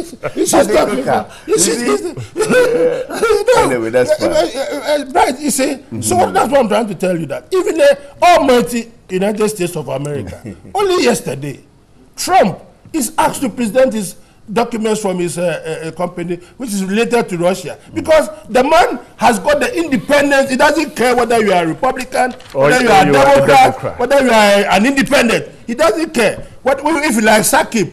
As far as he's concerned, he's doing his job. And when we attain those kind of level of doing our things, nobody will come and make a statement, stop fight. I'm grateful. Let me go to Johnny and then we'll come back. Johnny, good morning once again. Really? Let's check some comments. I thought I was going to have a bite. Yes, I'll give you a bite. I'll give you a bite. You organize it. I think your brother. Yes. I think he should spend more of his energies on campaigning. Yes. He should stop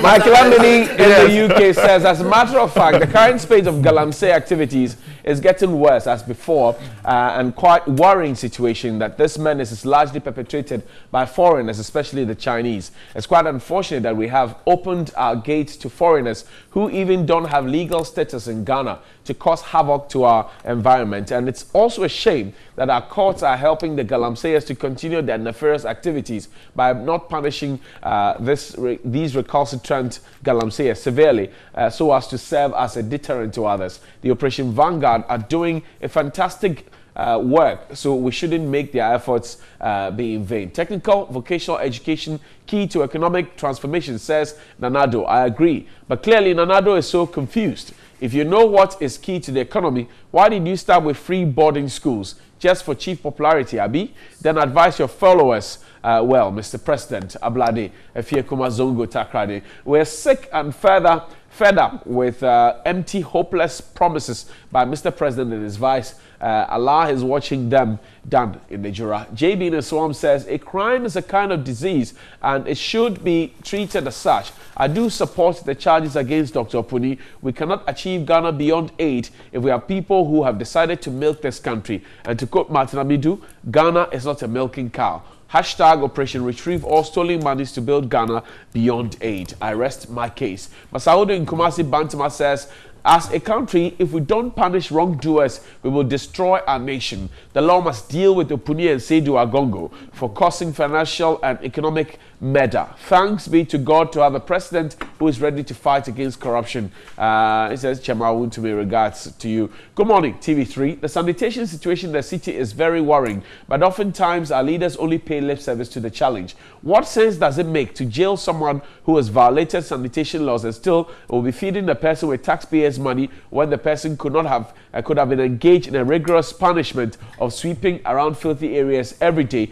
under strict supervision of a security guard? Best regards, Daniel Litu, team president Jirapa. And Walanyo Nakwetia says, Johnny, good morning to you and the TV3 crew.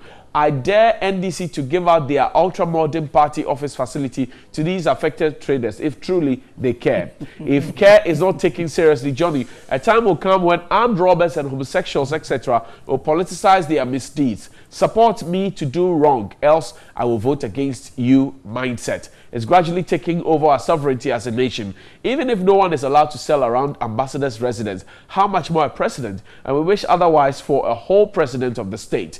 And they, NDC, painting the president black, have soon forgotten that a mansion close to the former president John Mahama's residence in his era as president was forcibly bought from the owner at cantonment simply because it was a threat to his security. These same people who are exaggerating and hyping petty politics into these traders and squatters eviction. NDC, wohunta edria Onyame ehumo. Okay. The security of the president is very cardinal to every well-meaning Ghanaian. Greetings to Chairman Freddie Blake. Thank you. Good morning, TV3. The word Dumso is still existing in our area for the past 4 days. We've been sleeping in darkness. We're sending the notice to the government to put its eyes on our area. I mean, Savalugu and its villages. Mr. President, we can no longer be patient. We need our regional minister back, Mr. Suleiman Al-Hassan back, Mr. President. You say the committee is set to investigate the matter, has done its work, and some people are keeping the report to their chest. Daniel in Upper West. Good morning, TV3. Laws are made for the good of man, but not man for the good of the law. But this is not to be in Ghana. If you're operating a law, and it's not meaning for serving any good purpose, and we continue to suit ourselves that the law is in the bosom of the judge, we have a problem. And we're, are you Donald Trump? Inability to pay 600 Ghana cedis throws one into jail for 8 months. And that will spend 1,000 Ghana cedis or thousands of Ghana cedis to take care of the prisoner. We can't just think outside the box. Truly, the law is in the bosom of the judge indeed. God save Ghana and Africa. John in Kumasi. Maybe we'll do 2 more. Please, TV3, one of the elevators at the Kolebu Surgical Department has broken down for more than a year, making work difficult for us nurses to transport patients to the surgical theater and even relatives. Kindly follow up. We're suffering. Daniel in Kolebu. Good morning, Senior Brighton Johnny. The president of Ghana spends over $9 million to buy bulletproof cars to protect himself. But there are no hospital beds that patients receive treatment on the floor. Why, Mr. President? Every day change is coming, but it's not coming. When will the change come? Osman Burkison in Tamale wants to know. And DJ Omale in Wayose, God, so this is a collaboration. President Nanado has spoken well, but we will plead with Ghanaians that they should exercise patience with the MPP government. Everything will be successful. Okay, so I'll see BBI fine. Right. On that note, I want to take a bow at this point. Thank you very much. Right. Grateful. Johnny, we'll read the rest of the comment later on. Come on, let's come to you quickly. Now, isn't this an issue because political parties who are in government are unable to prosecute their own, investigate their own? I don't think it's entirely true. Charlie? There's one thing pursuing propaganda or a propagandist piece, and there's another thing pursuing what appears to be real and factual. I mean, why? We've prescribed for ourselves channels, or if you like, procedures towards establishing a wrong. Okay? We've done that. And no citizen in this country is debarred or is gagged from ensuring that you use our laws to prove a wrong. Martin Amidu did it. When the Wayomi case was being handled, if you like, anyhow, by the NDC government, He resorted to the Supreme Court as a citizen of this country. The government is not a court. You know that. No, I said the case was handled anyhow by the NDC government. They claimed they took the matter to court. The same people before taking the matter to court told Ghanaians that there was no case. Their own Deputy Attorney General then, Barton Oduro, told us that there was no case. Again, they took the matter to court after telling us there was no case. Pure contradiction. Having gotten there, there's a way, there's a saying that a lawyer is as good as your brief. The way they handled the fraud matter and other things, which ended up getting a judge saying that there was nothing like a fraud case that could be created, could be established. However, Martin Amidu was bent on ensuring as a citizen of this country, okay, that our money is gotten back. He went to court and then, of course, fought it, and just we are where we are today. Now, the point I'm making here is that governments upon governments have tried as many times to prosecute their own and, of course, have attempted it. However, we cannot do that without recourse to proper procedure. Under President Kufuor, a minister in his government was prosecuted. His critics laughed at him for doing that. Oh, what? I'm saying under President Kufuor, a minister. Yes, and his critics laughed at him for doing that, you know. Listen, we should have the They told him that because he's not a member of his party, that is why he did it. What is essential is that we had a minister in his government. And what is important and material also is that he was a minister. And he did accept it. And if a minister of state, of course, does something wrong with an affront to the law, and of course you are in the driver's seat and you are supposed to ensure that he's prosecuted, and you have the gut and the clout to do it, or the balls to do it, it means you have set a mark. He just cited the Jida case. Yes, they took it to court. He cited the NSS case and all that, still hanging. Abu Gapele not too long ago was actually giving that. But after the Jida case, what happened? The same Adekoka and his people came out to say that no, free, what was the name? Abu Gapele. Same NDC people. I saw the demonstration in Paga, China Paga. In Accra here, we heard what happened. Neelante van der Poel. What did he say? He said when NDC comes to power, we'll free Abu Gapele. So who are you deceiving? Was that a party position? No. He's an embodiment of NDC, whether you like it or not. Oh no. He's an MP, a member of Parliament for the duty for NDC. He says when NDC, he didn't say when me.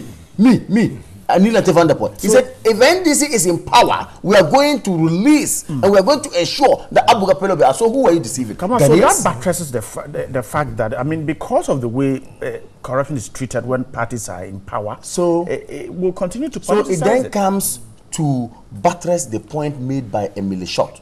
If you listen to my uncle Adekoka very well, he sought to chastise him a bit subtly when he did mention that the man had been in this country for long. Why is he saying this today?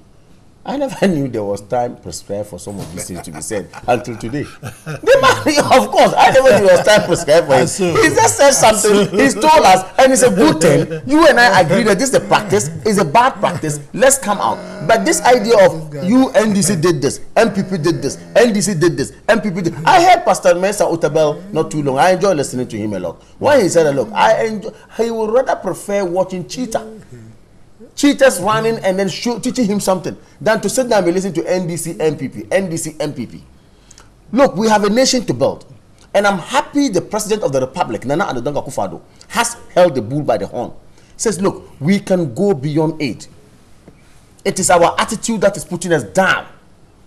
He wants us to learn from him. He wants us to believe that we are self-made people. We can do it. And I tell you, not until we nip this NDC MPP in the bud and make noise, come and sit down and dispassionately look at issues. When MPP is wrong, it's wrong. When NDC is wrong, it's wrong. Then we cannot fight this corruption head on. Who has to do it? You and I.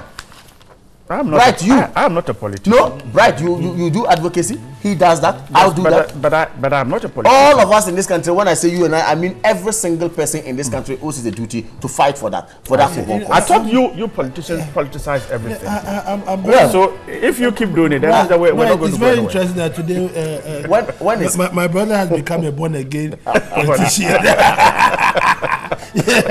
Kamal is now. Well, I've been watching Kamal afar, and I've had occasions to be on TV with him. How political he is.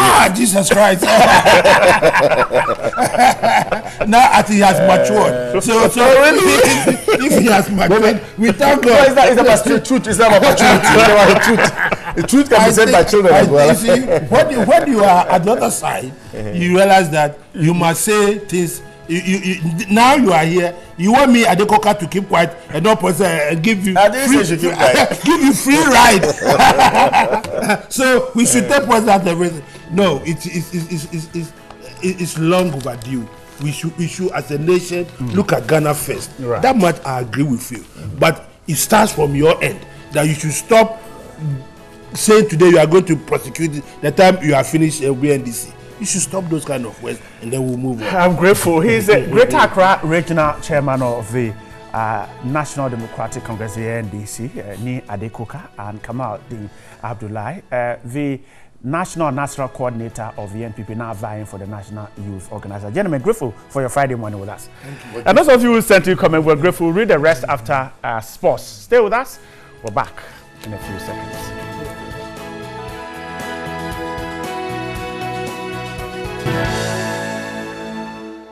Have you ever wondered what the state of the Independence Square is? Now, the Independence Square, for those of you who may not be aware, is at the center of most national events, from Independence Day to the May Day parades to the Republic Day specials, as well as church services, large gatherings.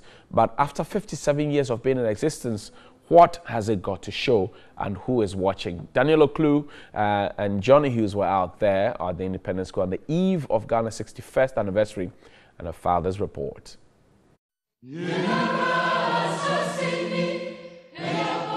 The Black Star Square, also known as the Independence Square, is bordered to the east by the Christianborg Castle, the west by the Kwame Nkrumah Memorial Park. The Accra Sports Stadium sits to its north, while the Gulf of Guinea borders it to the south. The Independence Square was commissioned by Ghana's first president, Dr. Kwame Nkrumah, in 1961, in honor of the visit of Queen Elizabeth II of Great Britain.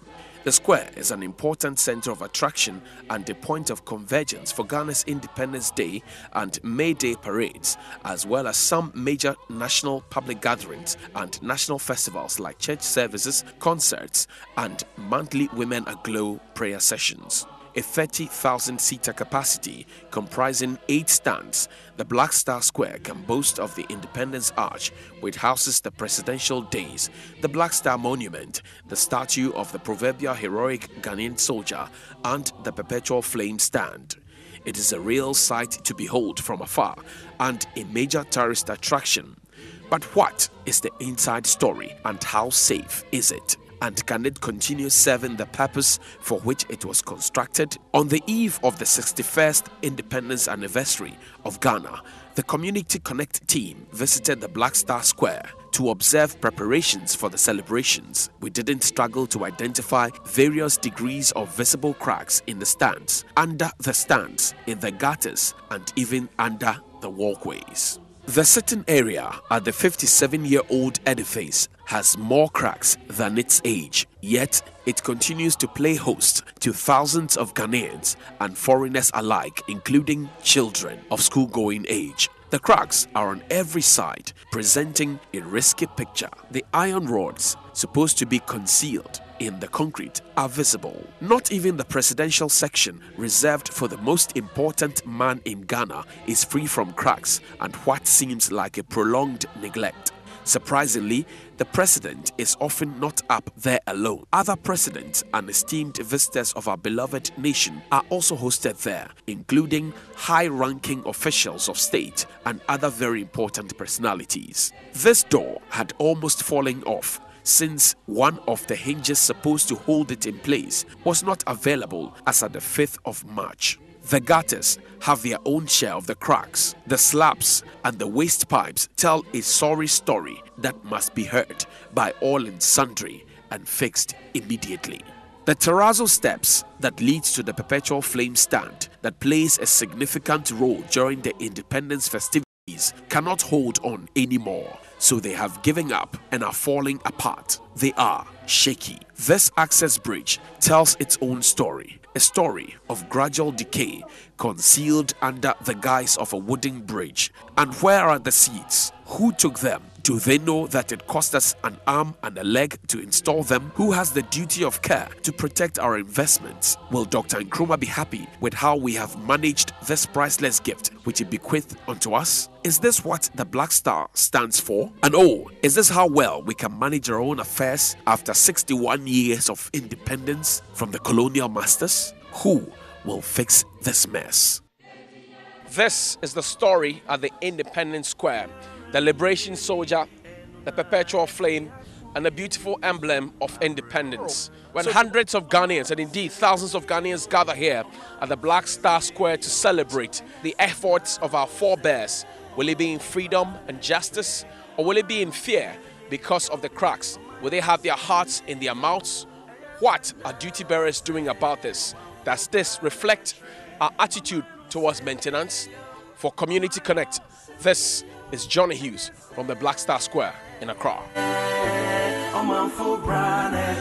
Back in our cozy studio here at the Subway, the News Hub, my name is Johnny Hughes, and this is very critical indeed. And earlier this week, I had the Vice President of the Republic, Dr. Mahamudu Bawumia, say that we must have a certain maintenance culture. So, good morning to you, Mr. Vice President. Is this the maintenance culture we're talking about? And we don't play these stories just to show what mess there is. We play them so we want to get them fixed. If it's possible that we'll close the Independence Square and get it properly fixed so that we are all safe, even better.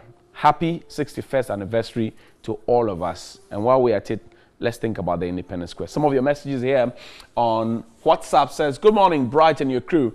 The break expansion of districts has a direct effect on development in the sense that the newly created assemblies tend to plan their own development and implement same, whereas they couldn't have done so in previous time. LGS staff from Tepa Gescard. We're creating more districts when those existing are not well developed. So how can creating new districts help development? Please come out, come again, and let's be serious. Evidence from Takra, they send that. Walanyo Nakutia says, John, if Dr. Stephen Opuni took 25,000 for giving contract, then I'm totally in connection with the first Deputy Speaker's utterance about shoot to kill comment. If that is how he wants us to stop Galamsey, then we should use the same approach to stop corrupt politicians and government institutions from stealing from our coffers. Most of these young boys are into Galamsey because of corrupt politicians. Corruption is more harmful than Galamsey. Thank you. You guys are looking so good in your Made in Ghana wear. Thank you. My favorite TV show. Look, I'd rather watch cartoons than waste my time on Ghanaian local movie. Oh, I say, how? Right. The call by former President Mahama regarding the scrapping or reviewing of the lower age limit for presidential aspirants in Ghana is very laudable. I think that the lower age limit should be reviewed down to 35 years from the current 40 years. Ghana has so many talented young men and women who can offer great services to Ghana as presidents at age 35 and above. French president is one of the youngest world leaders. Ghana beyond MPP in 2020. Hashtag from Baba Musa. And Baba Musa, I like the fact that you brought Macron. But did you also know that Macron is married to somebody as old as his mother? We'll take a break. We'll return shortly after this.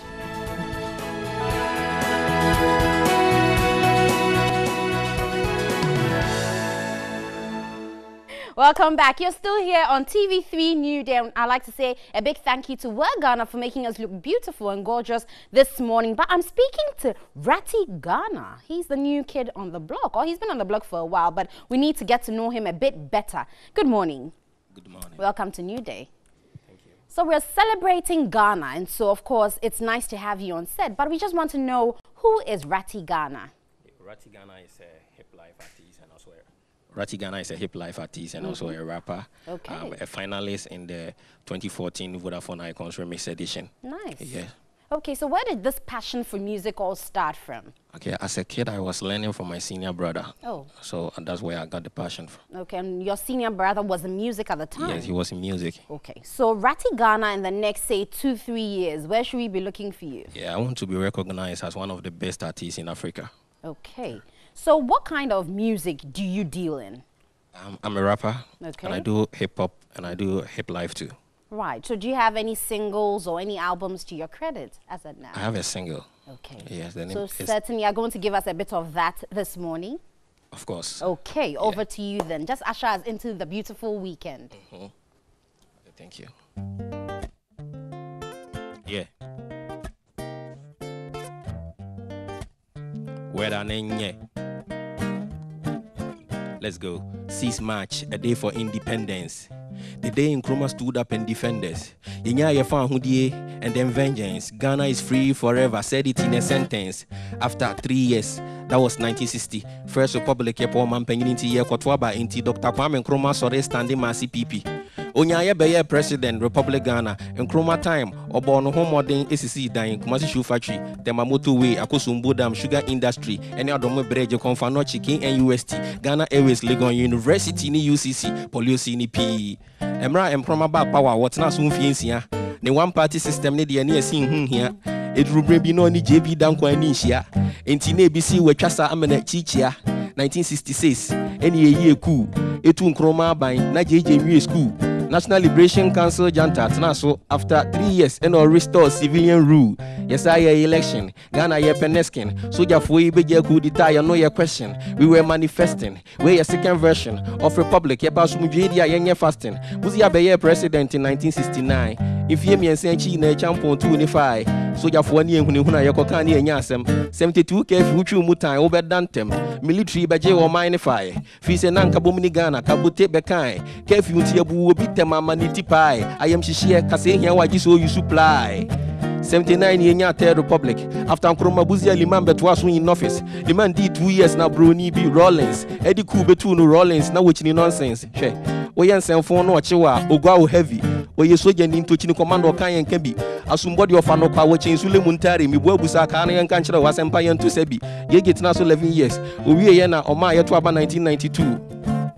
Yetu abano unim die see jeje fa no simple na memu ye cool no mo friend no gentle Jesus no ho fe kama ne kala da so se clay Ghana mrewafo ne nkoprafo e bo no nyom jeje yenye wudeni uye buei okay osatna so 8 years kan 11 no ho oye kumase kwan second data credit to pono democracy awode ba ye boa na mafo no obi atimi kire na dwenhwe badakra ne to pono ye 2000 ne esato ababiem na kofo ba power osono bia bepiem oye NHI school feeding kofo bus no tena so 8 years editor na shim 2008 yeto ma professor atamos obai also aba for better odi asumdue sa no wo be fa no 2012 no ja o man ma John Mahama JM bai wo dia fe fani mfi nan papa ya anya hwe na nya market sie ne kwan circle interchange wan hwe hu abeda ne odwan oye community day school we cross CC dan 2016 na kokromoti ne ho ahia Ghana for ye kotwa babosom ya beto awia ebisi JM to aso na aba ne de wa wo dia ebisi twa so na light bill cry ntimi ntua said ye na ekeka ko na o man ni nwa ye hu ama even celebrities ni nwa chemienu onapo ne calipo stars ka de bi ko mu billboard ni abosonsem kukrudu na se eyezu 7 December ye de aba ne hye so ye wie na ebisi ne comfortable lead ye bi brofo why the next president and why the twaso his excellency in na akofo the twaso you're going to say you want pay yeah you want to pay yeah okay the story he tells them that if you listen the transition of the president that was a good one for those of you who don't know history Charlie, go on a break or I need to engage the guy in a rap contest. We beg you. Okay, Charlie, keep your okay, Charlie. The kind of rap I do when I'm in my element. I'm running from do. Yeah. No, I don't rap well on Fridays. Oh man. Let's go. We're gonna be wrapping up, but this is something I want you to see. So there's something here. It says it's from a mobile money vendor. It says you have been blocked from sending mobile money since you do not know what to use your money for. You sent money to Yapokwa 13 times in 2 days.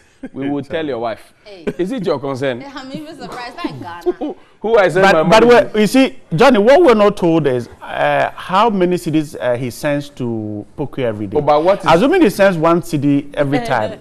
It's just about 10 CDs. The mobile money vendor to be so concerned to issue this warning. Then you know that the guy. But a producer for fake foreign alcoholic drinks has been arrested after 10 years. 48 boxes have been seized. And guess what? All the big brands that you know, from the Johnny Walker to the Jack Daniels to the J.H. Hankins to everything. Wow. He produces them here. Yeah, he produces them here. He's been arrested in the Ashanti region. He has an accomplice in Accra. And look, he produces everything. Everything. Calls it what? Yao Nambu distilleries. And he's been producing alcoholic brands, black and red label, Bacardi, Lion aromatic schnapps, Smirnoff, Lord Jack, Edwards. So all those stuff you see at the pubs might not be. Be careful what you drink this weekend. Be careful. See, Smirnoff, all the big things. I see. And it's just ethanol, sugar, and a bit of How is he able to get the bottle? I'm sure he reuses the ones that people have discarded. He uses, I'm told he engages the Coliba people. And then he uses it. But we're going to wrap up with Kwame Sachs. Yep. He's got some more. I think it's been good. But Adjoa Safo finally wraps us up. Says, Tilapia says what? Procurement Ministry. So is she not taking a minister's salary? Somebody says, I shock Seth. She said, go to the... No, she's not. She's not. Oh, man. But it's been good. We will see you next week. Right. Hopefully. Community Connects at 3 p.m. on 3FM 92.7. From all of us here. Have a blessed day, blessed weekend. Go out and rest and come back refreshed on Monday. Right.